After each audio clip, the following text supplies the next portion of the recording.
So what is going on, guys? NandoPrince93 here with another video, and today's going to be a little bit of a rant video, just me talking to the camera about some things that are really missing from iPadOS 14 that just really irk me. So I'm going to get started with this video right now.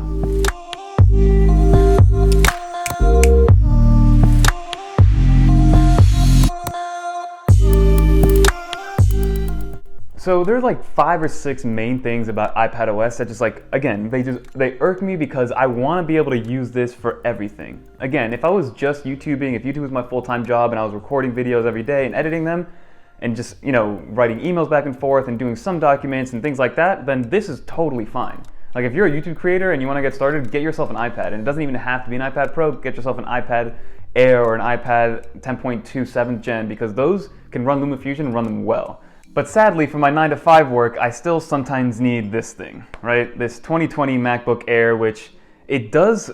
So I'm gonna make a totally separate video kind of comparing these two, because there is some things that the MacBook can do that this pretty much can't, but those things it still can't do well. Like the things that I need this to do, and it does do them, it sucks at doing them. So like there's no real solution unless I go buy a $4,000 MacBook Pro or so. I don't know what it is. I don't know what the mobile solution is, because this MacBook Air is giving me so much trouble, and it's brand new, and it's always like this thing is screaming at me. But again, I digress. This is about iPadOS, and I'm going to touch on that, and then again I'm going to make a video comparing these two and kind of talking about what the reasons are why you should get this versus this, or vice versa, or if they work better together, what the best situation is. But again, I still stand by it.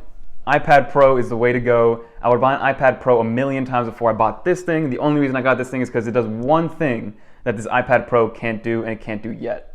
So comment below what you guys think that very last thing is, or that one thing that the MacBook can do that the iPad Pro can't. I'm curious what you guys think it is, or if there's anything else that the iPad Pro really needs for it to be your #1 computer. But some of the big things that I'm upset about with iPadOS 14, the first thing is the new widgets. The new widgets, sure, they look pretty, they look cool, whatever, they changed the UI a little bit, but how is it that we can move those widgets onto the home screen of an iPhone, which is at 5.8 inches or 4.7 even with the SE, but when you have a 12.9 inch screen, you're still limited to this little strip on the side.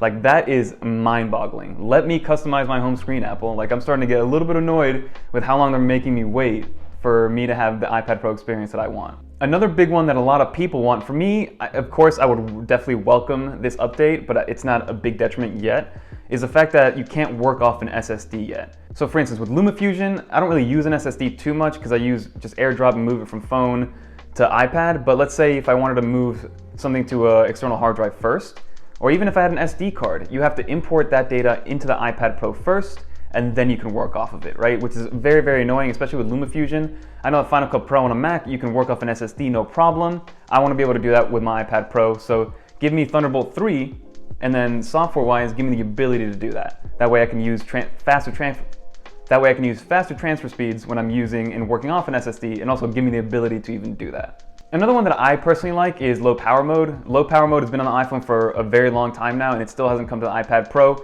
I don't really know what low power mode does to the iPhone, but it definitely does help save battery, and it also helps quicken the charge, or at least maybe psychologically you think you're charging it faster. Give me that option on the iPad Pro. Like, psychologically, I don't like going from green to red versus green, yellow, red, right? So give me that yellow battery power. Give me the low power mode to be able to at least be the same as the iPhone. Like, it's supposed to be a seamless experience. Why are there some different things that the iPhone has, especially system level things, not even something that's taking advantage of a larger screen, right? So give me the low power mode. Keep it consistent, Apple. And then the last two things are secondary monitor support. Obviously, shift screen is the best alternative so far for secondary monitor support, or at least a true version of secondary monitor support. But give me secondary monitor support moving forward. I know that the main reason they're not doing that is for RAM. These have 4 gigs of RAM, the new ones have 6 gigs of RAM.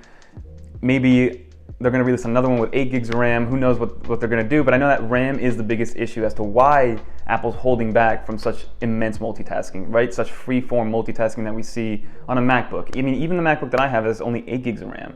And don't get me wrong, you can put as many windows as you want up and move them around and have a secondary monitor and all that, but even 8 gigs of RAM isn't enough. Like, that thing screams and it freezes and it yells at me to close tabs, to close applications all the time. So basically we need to move from the 4 gigs of RAM, we need to up that, right? 12, 16, 24, 32, put more RAM. I'll pay more money, consumers at this point will now pay more money to make this their laptop, in my opinion. At least I would. I don't know about you guys. And that pretty much rounds up, the 4 or 5 things that are missing from iPadOS 14.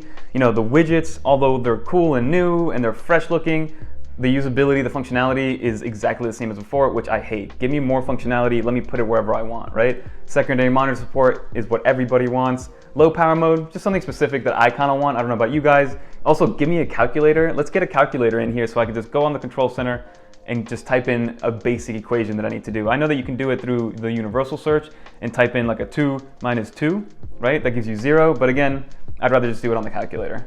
But again, that's gonna be my little rant for today. I got a really cool one coming for you guys later this week, probably tomorrow, if not the next day, really comparing the 11-inch versus the 12.9-inch and what the best one is for you if you have to decide on one, and what the use cases are for each one, because the 11-inch is better in some situations and the 12.9 is better in other situations. So definitely stay tuned, guys. Don't forget to subscribe if you're in the Northeast. Stay safe from this hurricane, and until next time, peace.